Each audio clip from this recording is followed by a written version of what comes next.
Allopathy மருத்துவம் எதிர்பாராத விபத்துகள், எதிர்பாராத உடல்நலக்குறைவுகளுக்கு சரியாக இருக்கும். ஆனால் நீண்ட நாள் பிரச்சனைக்கு இயற்கை மருத்துவம், சித்த மருத்துவம், ஆயுர்வேதம் அதுதான் சரியாக வரும் அப்படின்றது என்னோடய ஒப்பீனியன். அதுக்காக தான் இந்த வீடியோ. இப்போ திடீர்னு ஆக்சிடெண்ட் ஆகிடுச்சு, திடீர்னு ஏதாவது உடம்புக்கு ரொம்ப முடியாமல் போயிடுச்சு அப்படின்னா அலோபதி தான் பெஸ்ட்டு. மற்ற விஷயத்துக்கு அலோபதி பெஸ்ட்டு இல்லை அப்படின்றது என்னோடய ஒப்பீனியன். இப்போது சிப்லா நிறுவனத்தில் இன்சுலினுக்கு இன்ஹேலர் மெத்தடு கொண்டுட்டு வந்திருக்காங்க. அஃப்ரீசான்னு சொல்லி ஒரு மருந்து. வழக்கமாக இன்சுலின் ஊசியில் தான் போடுவோம். இது இன்ஹேலர் மெத்தடில் யூஸ் பண்ணுறது.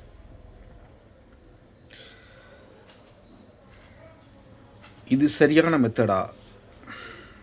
என்னை பொறுத்த வரைக்கும் இந்த இன்ஹேலரை தொடர்ந்து யூஸ் பண்ணால் நுரையீரல் பாதிக்கப்படும்.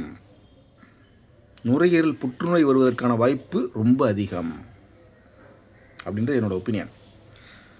மருந்தை பற்றி பேசுகிற நீ மருந்து சம்மந்தமாக பிஎஸ்சி கெமிஸ்ட்ரி, எம்எஸ்சி கெமிஸ்ட்ரி, மருந்து சம்மந்தமான படிப்பு படிச்சிருக்கியா, நீ என்ன டாக்டர் படிச்சிருக்கியா, உனக்கு அவ்வளோ அறிவு இருக்கா அப்படின்னு நீங்கள் கேட்பீங்க. ஒருவேளை நீங்கள் கேட்டிங்கன்னா அதுக்கு பதில் சொல்லிடுறேன். விஷத்தை குடித்தா செத்து போயிடுவோன்னு சொல்கிறதுக்கு மருந்து சம்மந்தப்பட்ட படிப்பு, மருத்துவ படிப்பு, டாக்டரேட் படிப்பு படிச்சுக்கணும் அவசியம் இல்லை. விஷத்தை குடித்தா செத்து போயிடுவோம் அப்படின்ற அறிவு இருந்தால் போதும். அதே மாதிரி தான் இதுவும்.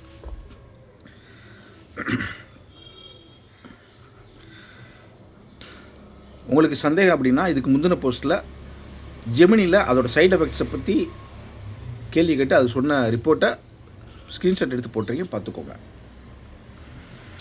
அதில் என்ன சொல்லியிருக்காங்க அப்படின்னா, அது ஜெமினி என்ன சொல்லுதுன்னா, இதை ட்ரையல் பார்த்ததில் நுரையீரல் புற்றுநோய் சம்மந்தமான பிரச்சனைகள் வருதுன்னு சொல்லி பேஷண்ட் சொல்லியிருக்காங்க. ஆனால் இதனால தான் வந்துச்சான்றதுக்கான எவிடன்ஸ் இல்லை அப்படின்ற மாதிரி சொல்லியிருக்கு. ஆனால் அப்படி தான் சொல்லி மறப்பாங்க. நுரையீரல் புற்றுநோய் எப்படினாலும் வரலாம், இதனால தான் வந்துச்சுன்றதுக்கு எவிடன்ஸ் இல்லை அப்படின்னு சொல்லுவாங்க. ஆனால் இதனால தான் வந்திருக்கும். ஒருவேளை இந்த அப்ரீசா எடுத்துக்கிறீங்க அப்படின்னா அதுக்கு முன்னாடி நுரையீரல் ஆரோக்கியமாக இருக்கா அப்படின்னு ஒரு செக்கப் எடுத்துக்கோங்க. அப்படி இருக்கான்ற எனக்கு தெரியாது. அப்படி இருந்தால் நீங்கள் அதை எடுத்துக்கோங்க. எடுத்துகிட்டு அப்ரீசா யூஸ் பண்ணுங்கள். யூஸ் பண்ணி நுரையீரல் புற்றுநோய் வந்துச்சுன்னா, எப்போ அதை பார்த்துக்கப்பா, அப்ரீசா நான் யூஸ் பண்ணுறதுக்கு முன்னாடி எனக்கு நுரையீரல் நல்லா இருந்துச்சு, இது யூஸ் பண்ணக்கப்புறம் தான் நுரையீரல் புற்றுநோய் எனக்கு வந்திருக்கு அப்படின்னு ஒரு எவிடன்ஸ் நீங்கள் காட்டிக்கலாம்.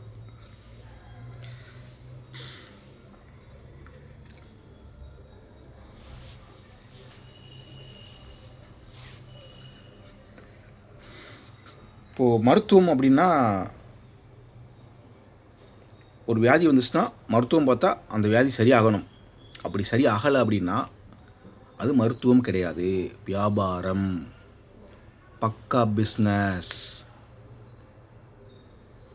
மக்களை எல்லாம் ஏமாற்றி முழுக்க வியாதிக்காரங்களாகவே மெயின்டைன் பண்ணி, ஆயுசு முழுக்க மெயின்டைன் பண்ணி, அதன் மூலமாக கோடிக்கணக்கில் சம்பாதிக்கக்கூடிய மருத்துவம், பிஸ்னஸ், மருத்துவ வியாபாரம்.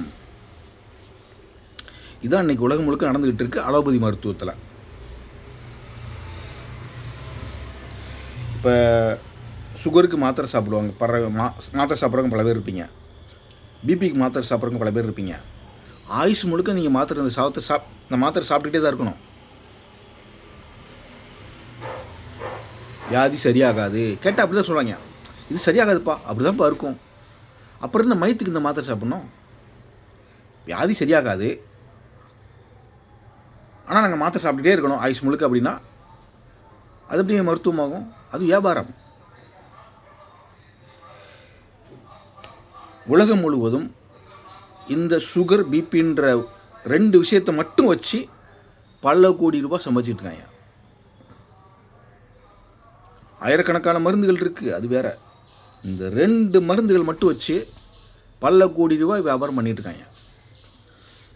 வியாதி சரியாகாது, ஆயுஷ் முழுக்க மாத்திரை சாப்பிட்ணும், அவங்க கோடிக்கணக்கில் சம்பாதிச்சிட்டே இருப்பாங்க. நீங்கள் எல்லாம் பேஷண்ட், நான் எல்லாம் பேஷண்ட். பக்கா பிஸ்னஸ். இது மருத்துவம் கிடையாது.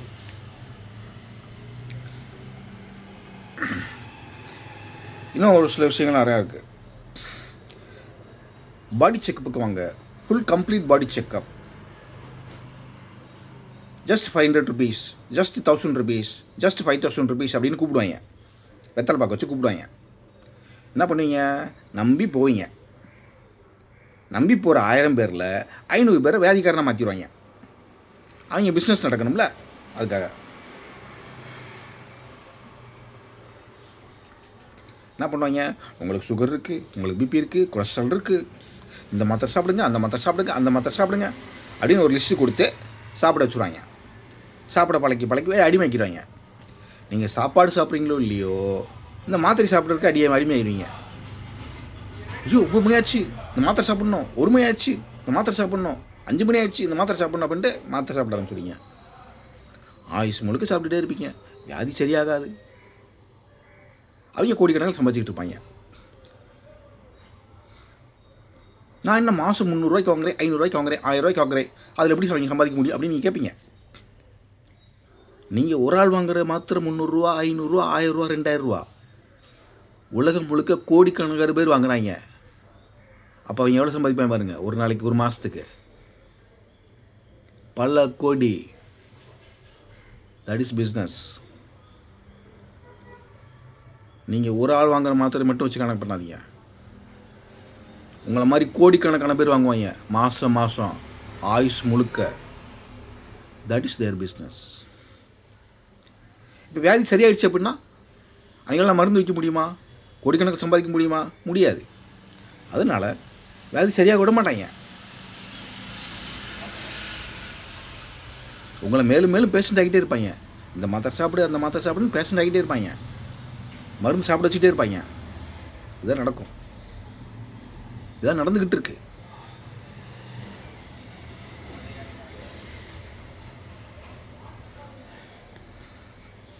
எனக்கு தெரிஞ்சே சொல்லிட்டேன். உங்கள் விருப்பம். இந்த வீடியோ ஒருவேளை மருத்துவத்துறை சம்மந்தப்பட்ட யாராவது பார்த்து கோவம் வந்துச்சுன்னா அது நான் பொறுப்பு கிடையாது.